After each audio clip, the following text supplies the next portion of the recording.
Zvuk jede. Kamera. Jede. Obraz, 1 záběr, 1 po čtvrté. A Akce! Hele, vole, víš, proč se řidiči dáči je nezdraví? To už bude rozběh. Protože už se ráno viděli v servisu.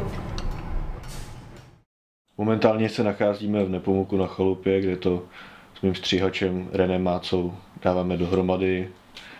Užíváme si zde týden plný zábavy, snažíme se vlastně do toho co nejvíc ponořit a doufám, že se nám podaří odvést skutečně kvalitní práci. Tenhle příběh se jmenuje Macho Cup a je to krátkometrážní film, který se věnuje příběhu mladé ženy, která pracuje ve vesnickém autoservisu a která se snaží být tady v tom oboru dobrá. Jenže ten konflikt toho příběhu vzniká z toho, že to prostředí ji neuznává a nechce přijmout na základě její genderové příslušnosti. Hlavní postavou je Zdeňka Vyskočilová, mladá žena, která bydlí se svým dědou, pracuje v místním vesnickém autoservisu. Ten důvod je, že odmala se tomu věnuje, její rodina tak má kořeny, kde všichni se tomu tak nějak jako věnovali, tomu sestavování motorek a aut. Snaží se teda prosadit nějak v tom zaměstnání, jakoby mužský většině, že teda jakoby na to má. Co to mám smíšený, protože myslím si, že Tomáš je dobrý režisér, že to má hodně dobře připravený, ale zároveň jakoby spolu jsme se sešli jenom na chvíli, připravili jsme se vlastně narychlo, ale zatím to vypadá všechno dobře, tak doufám, že to bude dobrý. V rámci školy tak je tohle můj druhý hraný film. Obavy, spíš jsem zvědavý, jak bude prostě fungovat ta atmosféra v tom štábu, to se nikdy nedá dopředu podle mě úplně říct. Jsem viděl ten Stehlíkův Tomášův první film a ten byl hodně zajímavý vizuálně a hodně zajímavý dějově.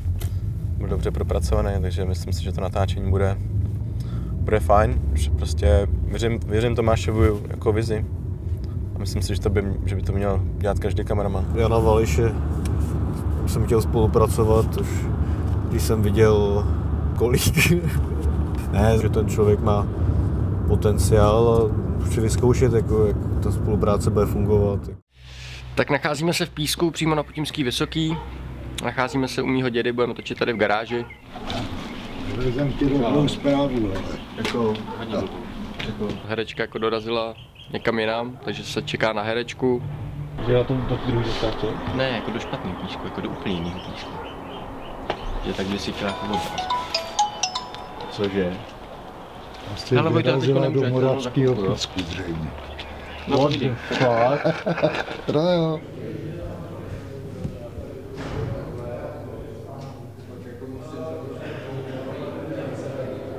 Se omlouvám, ale tady s tím jsme fakt nepočítali, že Ano, dorazí do jiného Písku. za to nemůžeš, to je jasně.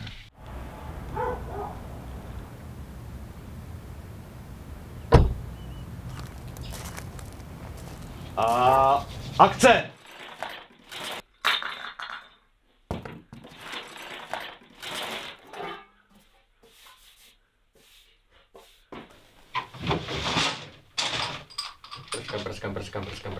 Prskám.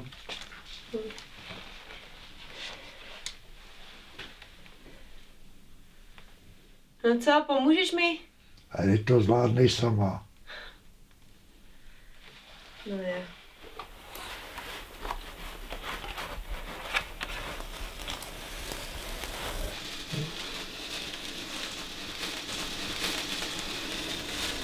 Špatně, pořád je to takový jako... Taky nucený, prostě bys to měl udělat v pomalejším tempu, že to sundáš, podíváš se na něj, co tam jako dělá. Můžeš mi pomoct? Ne. Aha. Ne, ještě koukáš, no tak ne. Prostě to zpomalit, jo?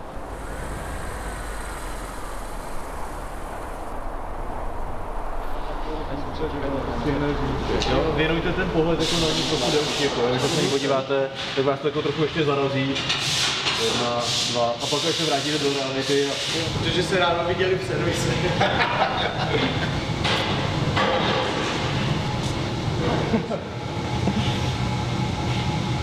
Stop!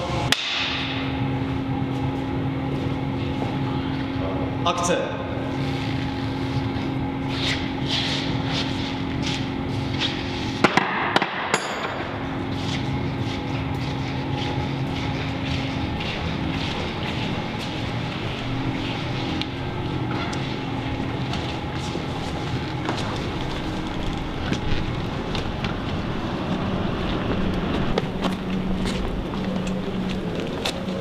karburátor, ne? Víš, kolik karburátorů já jsem viděl než ty? A chlapi, když máte prostě tu mašinu, když ji postavíš, tak není boha, abys nevyhrál. Prostě. To není tak složité. Máš pravdu. Co to tam máte? Nic pro ženský. Jsou prachy, takže já si to dám dohromady. To bude asi něco hodně intelektuálního, viď?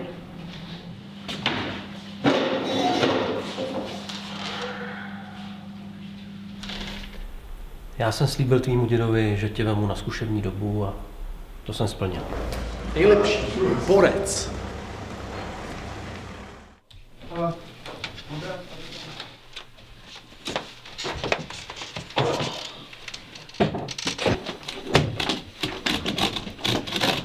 Funguje to jako úplně easy business, tady to devítka. Můžeš si začít stáčkovat.